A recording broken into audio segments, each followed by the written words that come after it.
नमस्कार, मैं हूं करमजीत कौर और आप देख रहे हैं महिला मीडिया न्यूज़।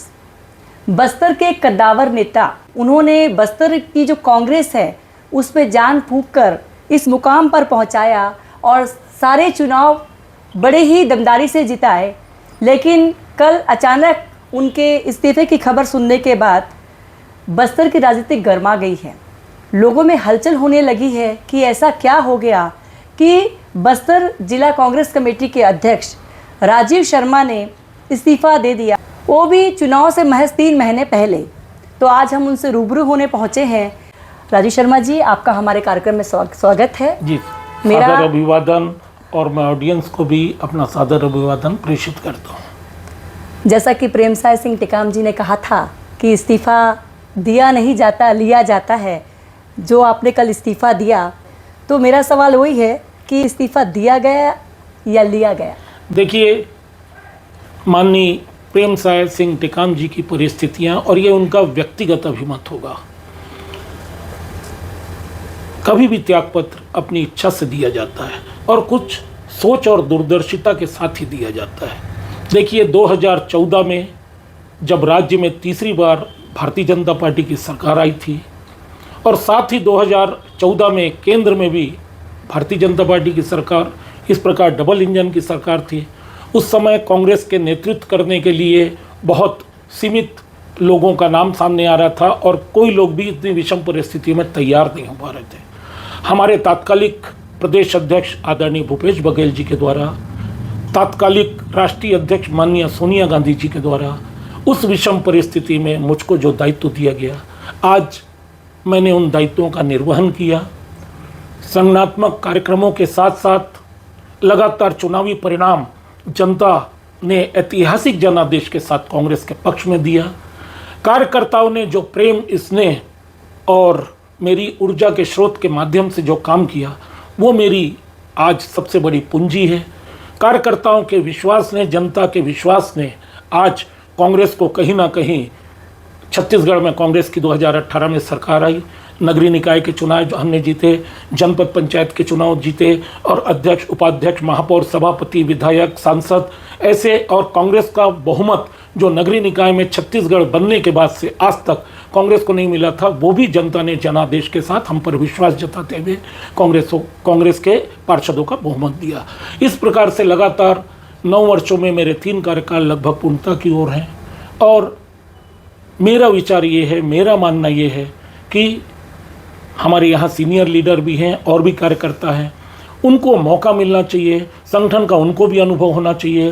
कांग्रेस के मुखिया बतौर, लीडिंग पोजीशन के बतौर, आने वाले समय में 3 महीने में चुनाव हैं, तो मैंने प्रदेश अध्यक्ष जी को, प्रदेश प्रभारी जी को, माननीय मुख्यमंत्री जी को और सभी सह प्रभारियों को अपना इस्तीफा प्रेषित किया है, इस मंशा के साथ कि आने वाले चुनावों में हमारे मार्गदर्शन में, हाईकमान के मार्गदर्शन में, प्रदेश के मार्गदर्शन में हम सबकी एकजुटता के साथ नए चेहरे को अनुभव मिले, नए चेहरा सामने आए और संगठन का नेतृत्व करे।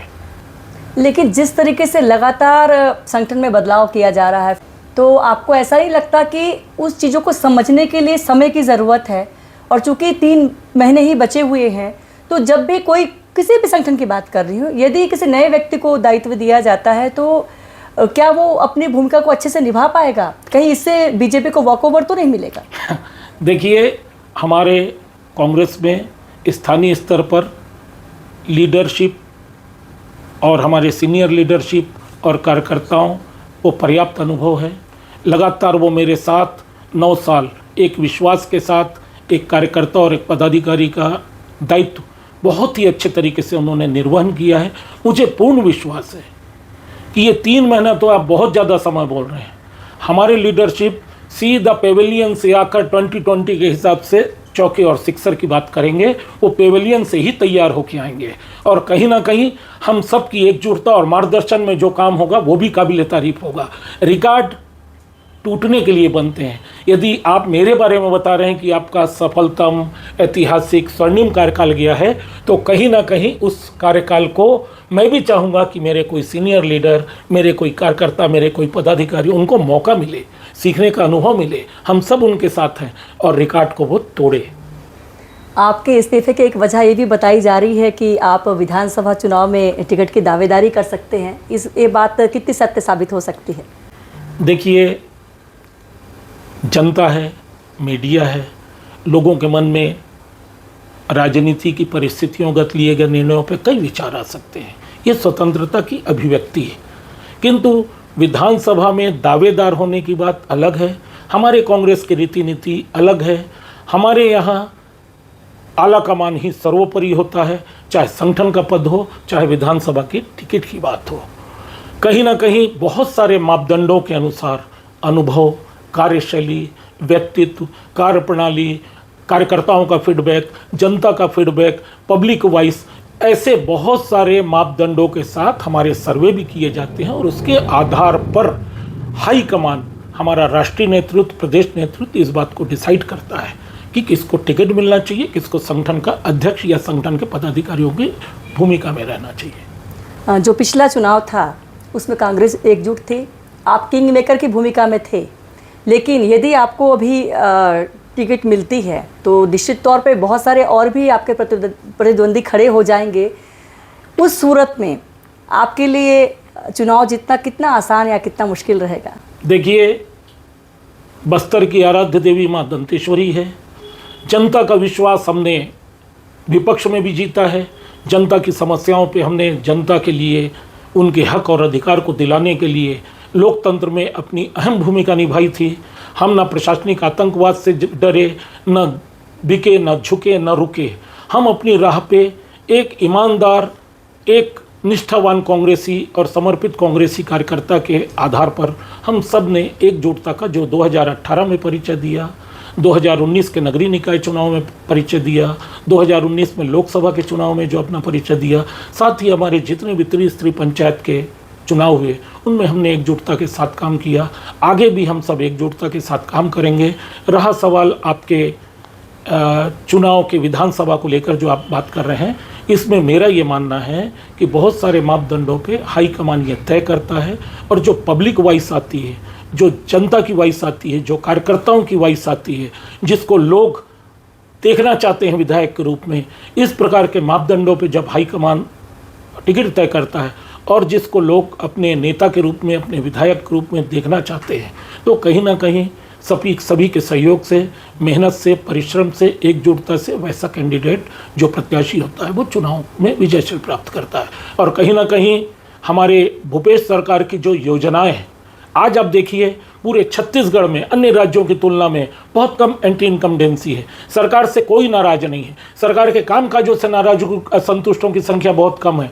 सरकार की योजनाओं का लाभ जनता, किसान, मजदूर, महिलाएं और सभी वर्ग उठा रहा है।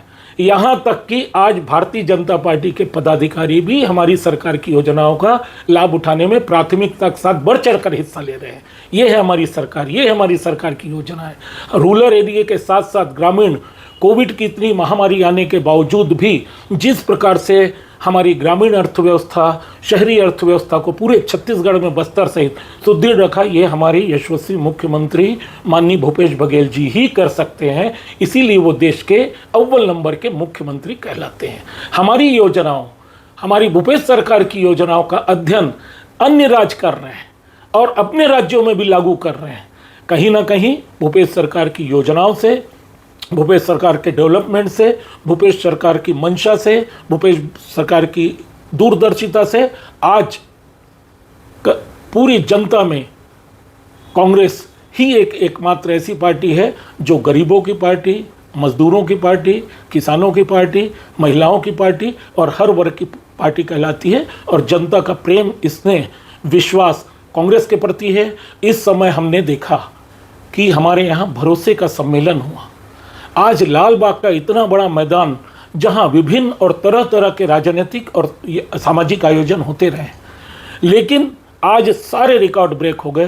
प्रियंका जी के उस कार्यक्रम में जनता स्वस्फूर्त बढ़ चढ़ कर पहुंची।